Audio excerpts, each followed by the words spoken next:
तो आज का हमारा फर्स्ट क्वेश्चन है, निम्न में प्याज की कौन सी किस्म खरीफ में लगाने हेतु उपयुक्त है। तो यार एक मोस्ट इंपॉर्टेंट क्वेश्चन है, इससे दोनों टाइप से क्वेश्चन पूछे जाते हैं। फर्स्ट क्वेश्चन जैसा कि इसमें पूछा गया है कि प्याज की कौन सी किस्म ऐसी है जिसे खरीफ सीजन में आसानी से लगाया जा सकता है। तो कौन सी होती है? Agrifound dark red. कौन सी किस्म होती है? Agrifound dark red. इसके अलावा यार सेकंड क्वेश्चन इससे बनता है कि जो एग्रीफाउंड डार्क रेड है ये किसकी वेरायटी होती है। तो किसकी होती है यार? प्याज की वेरायटी होती है। ठीक है, दोनों पॉइंट क्लियर है। नेक्स्ट क्वेश्चन की बात करते हैं कि कैंड फल और सब्जियों के लिए एग्जॉस्टिंग टेम्परेचर होना चाहिए, अर्थात कितनी टेम्परेचर की रिक्वायरमेंट होती है।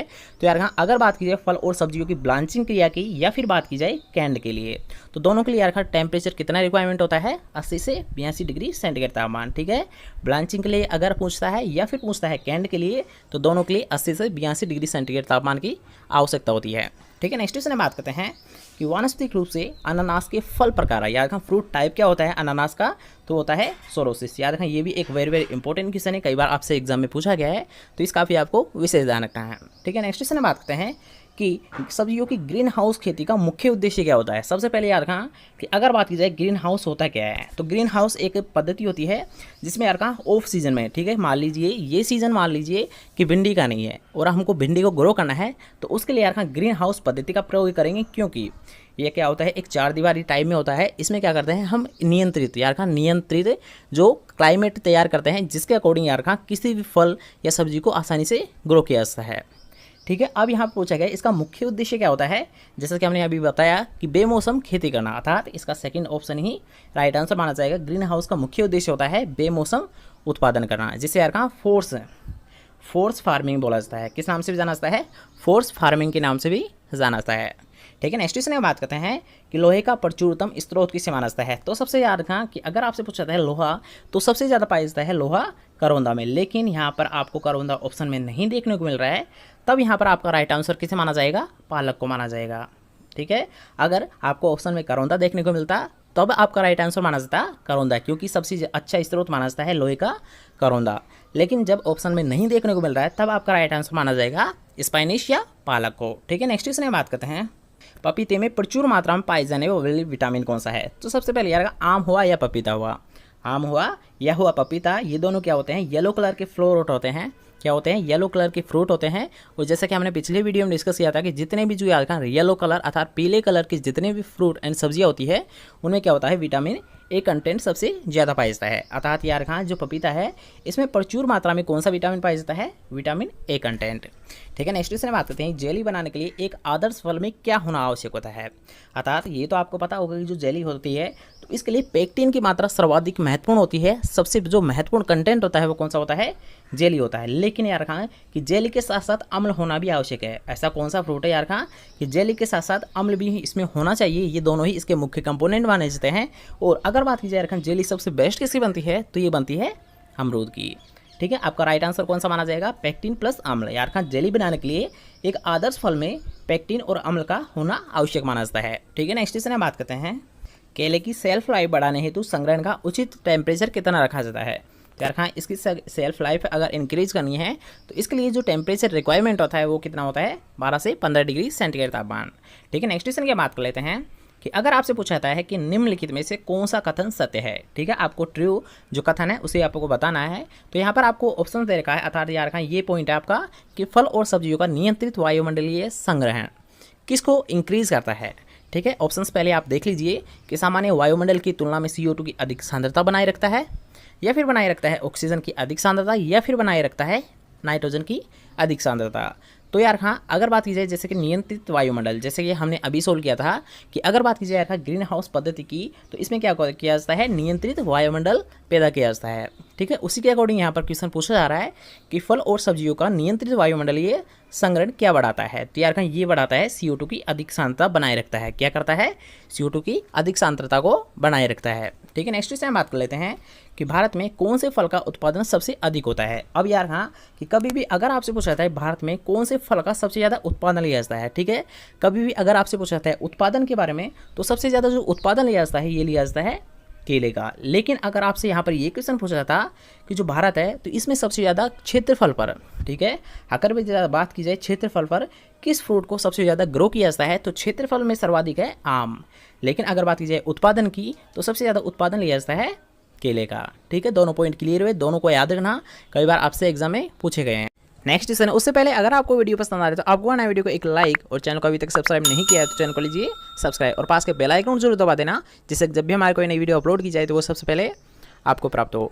ठीक है, नेक्स्ट क्वेश्चन है, उससे पहले जैसे कि हमने पहले ही बता दिया है कि अगर आप लाइव क्लासेस अटेंड करना चाहते हो तो आपको कमेंट में लिखना है #लाइव। नेक्स्ट क्वेश्चन है कि मैदानी भागों में देरी से बोई गई फूलगोभी में बीजों का निर्माण नहीं होने का कारण किसकी अनुपस्थिति को इंगित करता है। क्वेश्चन को आप सही से समझ लीजिए कि इसमें आपको पूछा जा रहा है कि मैदानी भागों में देरी से बोई गई जो फूलगोभी होती है तो उसमें बीजों का निर्माण नहीं हो पाता है, तो इसका कारण क्या होता है। तो इसका कारण होता है मुख्यतः यार सौर और निम्न टेम्परेचर। अर्थात यार कि अगर बात की जाए यार फूल गोभी को मैदानी भागों में ग्रो किया जाता है तो उससे क्या होता है, बीजों का निर्माण नहीं हो पाता है, क्योंकि वहाँ का टेम्परेचर होता है वो होता है कम, और वहाँ क्या होता है, छोटे दिन होते हैं। ठीक है, छोटे दिन व निम्न टेम्परेचर के कारण फूल गोभी में सीड का निर्माण नहीं हो पाता है। नेक्स्ट क्वेश्चन बात करते हैं कि पत्ता गोभी की उन्नत किस्म पूसा मुक्ता किस रोग के प्रति रेजिस्टेंस है। तो ये होती है यार ब्लैक रस्ट के प्रति। पत्ता गोभी की जो पूसा मुक्ता किस्म होती है तो ये किसके प्रति होती है, रेजिस्टेंस, क्लेक रस्ट के प्रति। नेक्स्ट क्वेश्चन क्या बात कर लेते हैं कि आपसे पूछा जा रहा है कि निम्नलिखित में से कौन सा प्रदेश या क्षेत्र आर्किड की खेती के लिए प्रसिद्ध है। अर्थात यार जो आर्किड की खेती है सर्वाधिक किस क्षेत्र में की जाती है, तो ये की जाती है यार उत्तरी पूर्वी क्षेत्र में। कहाँ पर की जाती है, आर्किड की सबसे ज़्यादा जो खेती ये की जाती है उत्तर पूर्वी क्षेत्र में।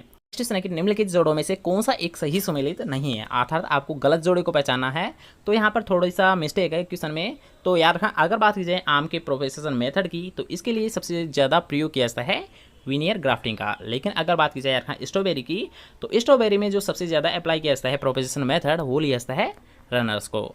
ठीक है, इसके साथ साथ यार अगर बात की जाए जो नॉर्मल स्ट्रॉबेरी होती है उसमें जो प्रोपेगेशन मेथड अप्लाई करते हैं वो किसको लिया जाता है, रनर्स को प्रयोग करेंगे। लेकिन अगर आपसे यहाँ पर ये क्वेश्चन पूछा जाता है कि जो जंगली जई होती है, जो जंगली स्ट्रॉबेरी होती है, तो जो जंगली स्ट्रॉबेरी होती है इसका प्रोपेगेशन किया जाता है सीड के द्वारा। यार कि जो जंगली स्ट्रॉबेरी होती है इसका जो प्रोपेगेशन किया जाता है ये किया जाता है सीड के द्वारा।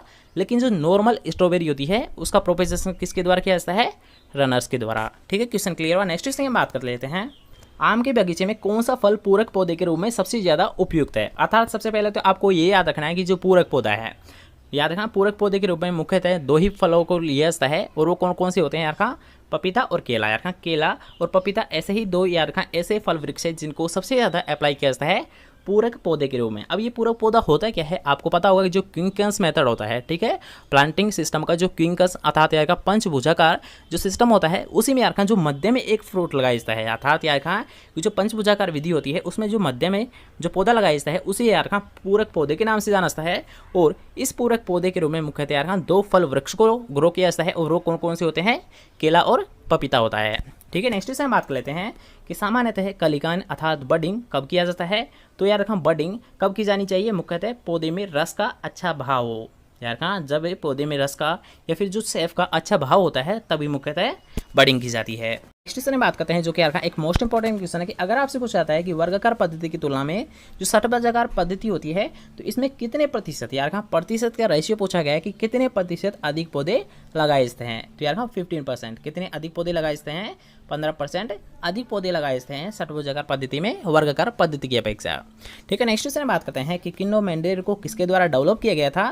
तो इसको डेवलप किया गया था H.V. फ्रॉस्ट के द्वारा। यार किन्नो-मेंडेरिन है तो इसको डेवलप किया गया था H.V. फ्रॉस्ट के द्वारा। ठीक है, नेक्स्ट क्वेश्चन बात करते हैं कि एंटी स्टेरिलिटी अर्थात यार नपुंसकता विरोधी विटामिन किसे माना गया है। तो ये माना गया है यार एंटी स्टेरिलिटी की अगर बात की जाए तो वह माना गया है विटामिन ई को। और अगर बात की जाए यार इसका केमिकल नाम क्या होता है विटामिन ई का, तो इसको भी आपको विशेष ध्यान रखना है, क्योंकि आपको कई बार एग्जाम में ये भी क्वेश्चन देखने को मिलता है कि विटामिन ई का जो केमिकल नाम होता है वो क्या होता है, टिकोफेरोल। क्या होता है, टिकोफेरोल होता है। ठीक है, नेक्स्ट क्वेश्चन बात कर लेते हैं, कितने समय के अंदर आम के बीजों की अंकुरण क्षमता अर्थात यार जो सीड विएबिलिटी होती है आम की तो ये कितने समय में खत्म हो जाती है। तो यार अगर बात की जाए आम की तो इसकी जो सीड विएबिलिटी होती है वो कितनी होती है, 4 से 5 सप्ताह के मध्य। नेक्स्ट इस तरह की अंतर्राष्ट्रीय उद्यान संस्थान अर्थात यार इंटरनेशनल हॉर्टिकल्चर इंस्टीट्यूट कहाँ पर स्थित है। तो ये स्थित होती है यार इंटरनेशनल हॉर्टिकल्चर इंस्टीट्यूट की अगर बात की जाती है तो ये स्थित होती है ब्राज़ील में। कहाँ पर स्थित है, इंटरनेशनल हॉर्टिकल्चर इंस्टीट्यूट ब्राज़ील में।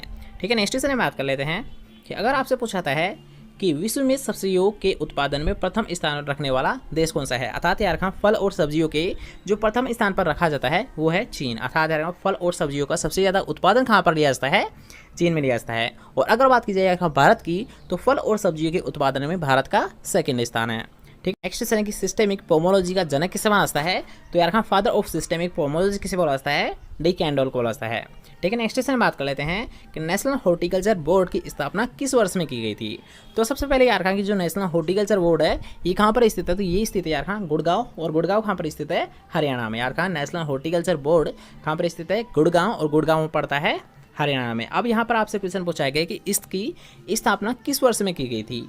तो इसकी स्थापना की गई थी यार का 1984 में। ठीक है, नेक्स्ट क्वेश्चन बात करते हैं कि कृषि एवं प्रोसेस्ड उत्पादन विकास अभिकरण, जिसे यार का अपेडा के नाम से जाना जाता है, तो इसकी स्थापना किस वर्ष की गई थी। तो इसकी स्थापना हुई थी यार का अपेडा की स्थापना की गई थी 1985 में। यार का डायरेक्ट आपको याद रखना है कि अपेडा, तो इसकी जो स्थापना की गई थी ये की गई थी 1985 में।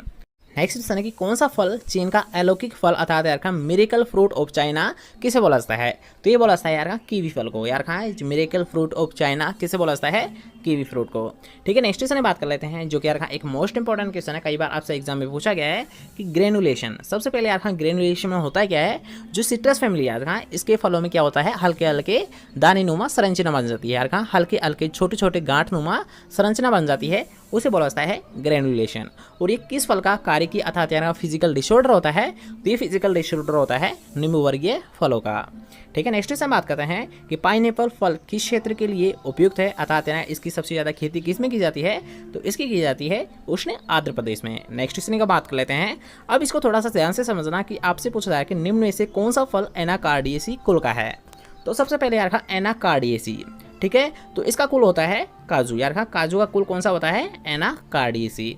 इसके साथ साथ आपसे ऐसे भी क्वेश्चन पूछा जाता है कि काजू है तो इसकी संबंध फैमिली कौन सी है। यार का काजू और आम, इन दोनों की संबंध फैमिली कौन सी है, तो यार का काजू और आम इन दोनों की कौन सी फैमिली होती है, एनाकार्डियेसी फैमिली होती है। ठीक है, नेक्स्ट क्वेश्चन है जो कि आज का हमारा लास्ट क्वेश्चन रहने वाला है। इसके बाद में हम नेक्स्ट पार्ट में सोल्व करेंगे। और यार खां ये भी एक मोस्ट इंपॉर्टेंट क्वेश्चन है कि अगर आपसे पूछा जाता है कि कौन सी प्लांटेशन क्रॉप में स्किपिंग, यार खां एक महत्वपूर्ण इंपॉर्टेंट क्रिया होती है ये कि स्किपिंग प्रयोग में लाई जाती है, तो ये की जाती है यार खां मुख्यतः चाय में। किस में अप्लाई की जाती है, स्किपिंग जो कि आज का एक महत्वपूर्ण इंपॉर्टेंट क्रिया होती है, ये की जाती है चाय में। ठीक है, तो आज के लिए बस इतना है। कैसा लगा आज का वीडियो कमेंट करके जरूर बताएं। आई थिंक आपको वीडियो बहुत पसंद आएगी, तो आपको करना है वीडियो को एक लाइक, इस वीडियो को करना है ज़्यादा से ज़्यादा से, और चैनल को अभी तक सब्सक्राइब नहीं किया है तो चैनल को लीजिए सब्सक्राइब। मिलते हैं कोई नेक्स्ट इंपॉर्टेंट टॉपिक से, तब तक लीजिए जय हिंद, जय Bharat, bye bye, take care.